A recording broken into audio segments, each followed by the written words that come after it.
your own boss. For would-be entrepreneurs, a claim like that is sure to attract attention.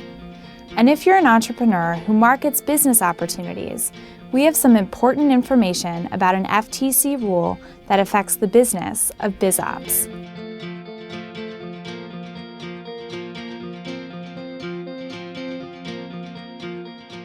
Hello, I'm Christine Todaro, an attorney with the Federal Trade Commission, the nation's consumer protection agency. The goal of the FTC's Business Opportunity Rule is to make sure people who are thinking about buying a BizOp get informed before they invest. If you offer to sell someone a business opportunity and say certain things or imply them, this rule applies to you. For example, if you say or imply that you'll help the buyer set up or run the business, like provide locations where they can use equipment or displays they buy from you, or that you'll provide the buyer with outlets, accounts, or customers, or that you'll buy back any products they create, or, for example, pay for envelopes they stuff, well, then you have 3 key responsibilities under the Business Opportunity Rule. First, at least 7 days before a prospective buyer signs a contract or pays any money for a BizOp, you have to give them a 1-page disclosure document. To make sure all buyers get the information they need and to simplify compliance, there's a form the rule requires you to use. You can get copies at business.ftc.gov/business opportunity disclosure. Briefly, here's the information you have to disclose on the form. Your company's name, business address, and phone number, the salesperson's name, and the date you gave the document to the prospective buyer. Any earnings claims. If you say or imply how much money a prospective buyer can earn, your claim must be in writing.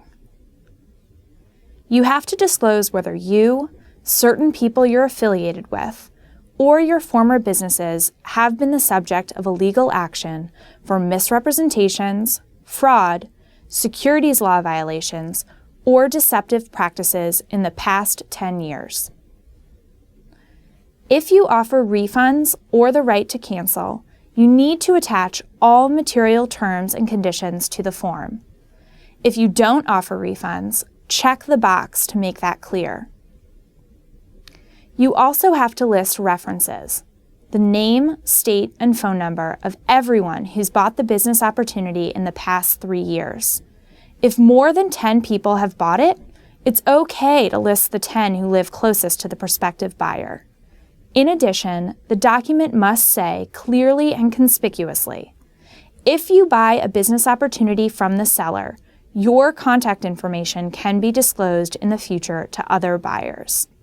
You'll have to attach a copy of the disclosure document that the buyer has to sign and date. Let the buyer know how to return the signed receipt to you. And if you promote your business opportunity in Spanish or another language, the 1-page disclosure document, along with the required disclosures, must be in that language. Visit business.ftc.gov/business opportunity disclosure for a copy of the Spanish language disclosure form. In addition, you have to update the form every quarter. Now, your second responsibility under the rule relates to earnings claims. If you make a claim about how much money a person can earn, you have to put that claim in writing. It's illegal to make an earnings claim unless you have written materials on hand that back up your claim. You must have these materials available to a prospective buyer or to the FTC if they ask for them. In addition, if you make an earnings claim, you have to give the prospective buyer a separate document that says in big letters across the top, Earnings Claim Statement Required by Law.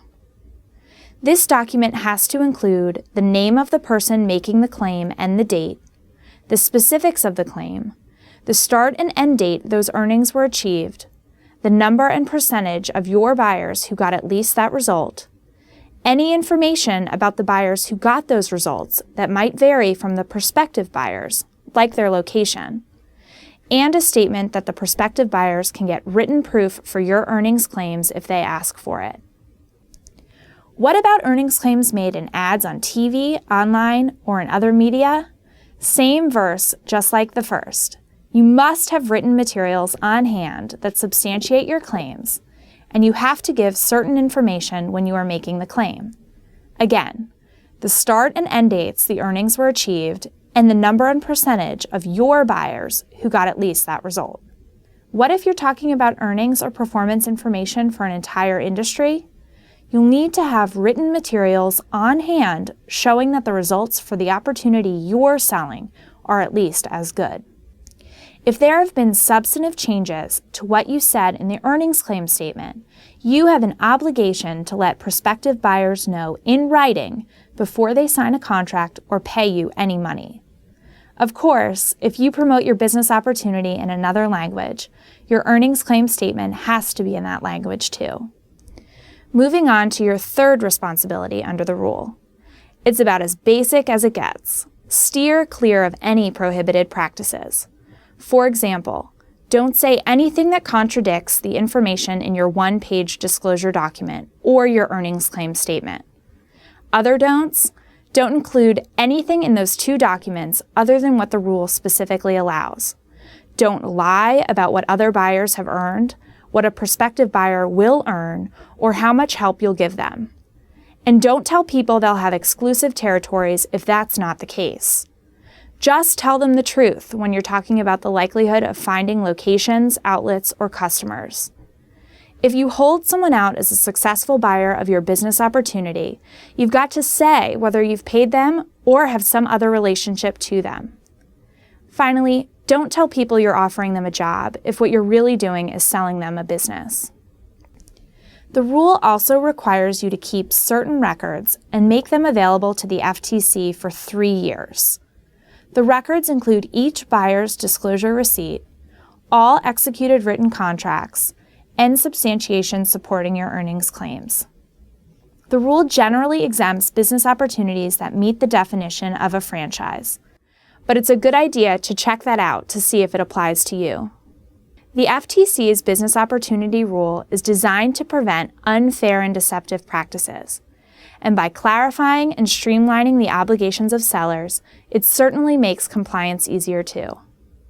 If you'd like more information, visit the Business Center at business.ftc.gov.